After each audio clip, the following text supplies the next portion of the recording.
सामने एक क्वेश्चन है जो प्रॉफिट एंड लॉस का है और ये एग्जामिनर का फेवरेट क्वेश्चन है, यानी ये एग्जाम में फ्रिक्वेंटली पूछा जाता है। क्वेश्चन पढ़ते हैं। एक व्यक्ति ने दो वस्तुएं 2280 में खरीदा। उसने एक को 10% लाभ पर और दूसरे को 20% हानि पर बेच दिया, जबकि दोनों का सेलिंग प्राइस समान है। तो हानि पर बेचे गए वस्तु का कॉस्ट प्राइस क्या है? तो पहले इस क्वेश्चन को हम लोग ट्रिक से देखते हैं। तो हम इस जो हमारे पास जो कॉस्ट प्राइस है उस कॉस्ट प्राइस को पहले पकड़ लेंगे, यानी 2280। एक वस्तु को 20% हानि पर बेच रहा है, तो यहाँ से हमारे पास आ गया 80, और दूसरे को बेच रहा है 10% प्रॉफिट पर, तो यहाँ से हमारे पास आ गया 110। और हानि पर बेचे गए वस्तु पर अगर पूछेगा तो बड़ा वाला से मल्टीप्लाई करेंगे, यानी 110 से। तो यहाँ से हमें पता चल जाएगा कि जो वस्तु बेचा गया है हानि पर उसका कॉस्ट प्राइस क्या है। अगर यही पूछे कि प्रॉफिट वाले का कॉस्ट प्राइस क्या है, तो हम यहाँ पर 80 से मल्टीप्लाई करते हैं। तो ये इसका ट्रिक है, इसको बेसिक से देखते हैं। मान लेते हैं कि जो पहला वस्तु है उसका जो सीपी है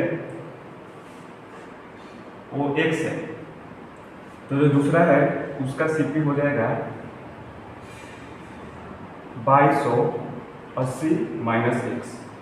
तो पहला को हम बेच रहे हैं 20% के हानि पर, तो ये हो जाएगा x इंटू 80/100, इसका हो गया सेलिंग प्राइस। और क्वेश्चन में बोला है कि दोनों का जो सेलिंग प्राइस है वो इक्वल है, तो इसका सेलिंग प्राइस इसका सेलिंग प्राइस इक्वल कर देंगे, यानी 2280 माइनस x। इसको बेच रहे हैं 10% के लाभ पर, तो इसके लिए हो जाएगा 110/100।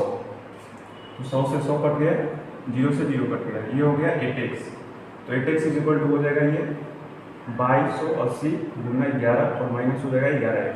इस 11x को इधर लाएंगे तो ये हो जाएगा 19x, और ये हो जाएगा 2280 गुना 11, और यहाँ से अगर x निकाले तो ये हो जाएगा 2280 गुना 11/19। यानी कि हम फिर से इस लाइन पर पहुंच गए। इसको एक और तरीके से बना सकते हैं x और y से। जैसे पहला जो ऑब्जेक्ट है उसका हमने सीपी मान लिया x, और दूसरा जो है उसका हमने मान लिया y। तो ये हो जाएगा x इंटू 80/100, क्योंकि हम उसको बेचेंगे 20% का लॉस पर, और ये हो जाएगा y इंटू 110/100, इसको बेचेंगे 10% प्रॉफिट पर। 100 से 100 कट गया, 0 से 0, तो ये आ गया x/y इज इक्वल टू 11/8। तो हमारा इन दोनों, ये जो है x का कॉस्ट प्राइस है और ये जो है y का कॉस्ट प्राइस है, और दोनों का कंबाइंड कॉस्ट प्राइस है 2280। तो इन दोनों को जोड़कर 2280 के नीचे लिख देंगे, और हमसे जो पूछ रहा है उसमें हमसे पूछ रहा है लॉस वाला, तो इसके लिए यहाँ पर 11 से मल्टीप्लाई कर देंगे। Thank you.